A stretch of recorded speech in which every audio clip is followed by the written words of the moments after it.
इस मूवी की शुरुआत 1953 में होती है, जहां हमें डेमोनोलॉजिस्ट एलिजे का बचपन देखने को मिलता है, जो कि the new Mexico the 5 keys में अपने पेरेंट्स और छोटे भाई क्रिस्टन के साथ रह रही होती है।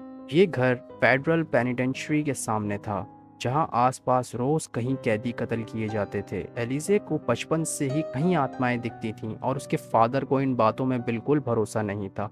हालांकि एलिजे की मदर इन बातों को बिल्कुल मानती थी, लेकिन एलिजे के फादर इन बातों को भूलने के लिए स्टिक से मारकर सजा देते थे। एलिजे की मदर क्रिश्चियन को एक सीटी देती हैं कि तुम्हें जब डर लगे तुम मुझे बुला लेना। जैसे ही एलिजे को एक बच्चे की आत्मा दिखती है, वैसे ही सीटी गायब हो जाती है और इन दोनों के चिल्लाने से इनके फादर आकर इनको सजा देते हैं। सजा के लिए वो एलिजे को बेसमेंट में बंद कर देते हैं, जहां एलिजे को आवाज़ सुनाई देती है जो उसको लाल दरवाजे को खोलने को कहती है, जिसकी चाबी वहीं बेसमेंट में थी। ये दरवाज़ा हमारी दुनिया से आत्माओं की दुनिया को जोड़ता था और ये फिलहाल बंद था। ऐसे 5 दरवाजे थे और शैतान इन सारे दरवाज़ों को खोलना चाहता था। एलिजे एक दरवाजे को खोल देती है, जिसमें से एक ख़ास शैतान जिसका नाम की फेस था वो आज़ाद हो जाता है। की फेस अपनी शैतानी ताकत से एक वायर से एलिजे की मदर का गला दबाकर मार देता है। इस हादसे के बाद से एलिजे को हमेशा से ऐसा लगता है कि ये उसकी ही गलती थी, जिसकी वजह से आज इसकी मदर इस दुनिया में नहीं रही। यहाँ से स्टोरी अब 2010 में आती है, जब एलिजे को टेड गार्सिया नामी शख्स की कॉल आती है। टेड को अपने घर में एक अनजान रूह सता रही होती है। इत्तेफाक से ये वही घर था जहाँ एलिजे ने अपना बचपन गुजारा था। वो स्पेक्स और टकर के साथ टेड की मदद करने अपने पुराने घर में जाती है। वहाँ जाते ही एलिजे देखती है कि उस घर में सब कुछ वैसा ही था, जिससे साफ जाहिर होता है कि इस घर में कहीं सालों से कोई नहीं रह रहा था। उस रात इन्वेस्टिगेशन के दौरान एलिजे को वही पुरानी सीटी मिलती है जो उसकी मदर ने क्रिस्टन को दी थी, जिसे हासिल करके वो बहुत खुश होती है और उसकी एक पिक्चर भी ले लेती है। लेकिन थोड़ी ही देर बाद एक लड़की की आत्मा एलिजे से वो सीटी छीन लेती है।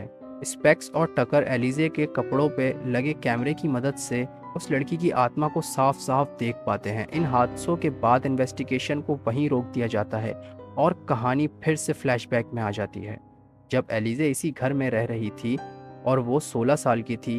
मदर के गुजर जाने के बाद एलिजे के फादर पागल से हो गए थे और वो बिल्कुल जानवर की तरह बिहेव करते थे। एक दिन घर में काम करते वक्त एलिजे को एक लड़की बहुत ही बुरी हालत में दिखती है और उसे लगता है कि वो कोई आत्मा है। एलिजे ये बात अपने फादर को बताती है और वो एलिजे को फिर से मारने की कोशिश करते हैं, लेकिन इस बार एलिजे उनसे जान छुड़ाकर घर से भाग जाती है और वो अपने छोटे भाई को अपने फादर के साथ ही छोड़ देती है। स्टोरी वापस 2010 में आती है, जहां एलिजे एक बार 2 लड़कियों से मिलती है जो उन्हें जानी पहचानी दिखती हैं।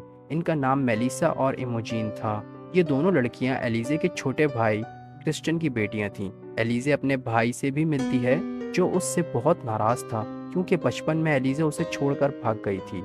एलिजे मेलिसा को वो सीटी की पिक्चर भी देती है जो उसकी मदर ने क्रिस्टियन को दी थी। एलिजे अब वापस अपने पुराने घर की तहकीकात करती है और उन्हें फिर से उसी लड़की की आत्मा दिखती है। पर ये लड़की एलिजे को कुछ बताना चाहती है और इसी तरह एलिजे और टकर को एक जिंदा लड़की मिलती है जो बहुत ही बुरी हालत में थी। तभी वहाँ इस घर का नया ऑनर एक गन लेकर आता है और उसे देखकर साफ लगता है कि वो भी पोजेस्ड है।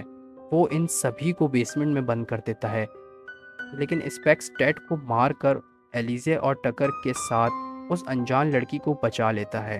अब क्रिश्चियन अपनी दोनों बेटियों के साथ अपनी खोई हुई सीटी ढूंढने आता है। सीटी को ढूंढते ढूंढते मेलिसा घर के बेसमेंट में जाती है, जहां की फेस उस पर अटैक कर देता है और उसकी रूह को द फर्दर में कैद कर लेता है।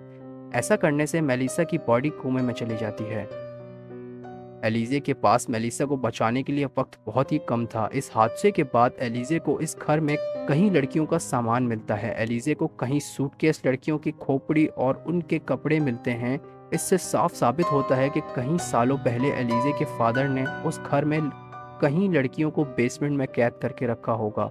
इनफैक्ट एलिजे के फादर बुरे इंसान नहीं थे, लेकिन शैतान की फेस ने उनको पजेस्ट कर रखा था। वो ही उनसे ये सारी हरकतें करवाता था। यहाँ तक कि टेड भी अब की फेस से पसेस था।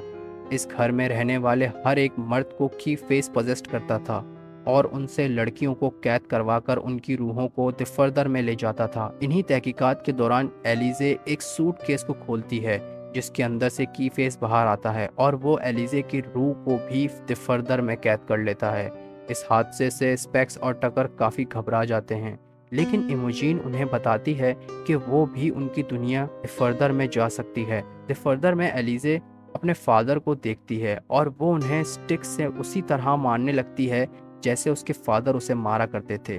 कीफेस एलिजे के माइंड से भी खेल रहा था और उससे ये सब करवा रहा था।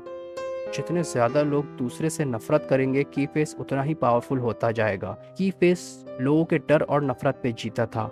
और फिर द फर्दर में इमोजीन आती है और वो एलिजे को काबू में करती है। कीफेस अब इमोजीन और एलिजे पे अटैक करता है। फ़ौरन ही एलिजे के फादर बीच में आकर एलिजे की मदद करते हैं और फिर कीफेस मेलिसा को बहुत हर्ट करता है और एलिजे को कीफेस मारने ही वाला होता है और फिर तभी उसको अपनी मदर की दी हुई सीटी मिलती है और फ़ौरन एलिजे वो सीटी बजाती है और अचानक एलिजे की मदर की रूह आती है और वो की फेस पे अटैक कर देती है और की फेस मर जाता है।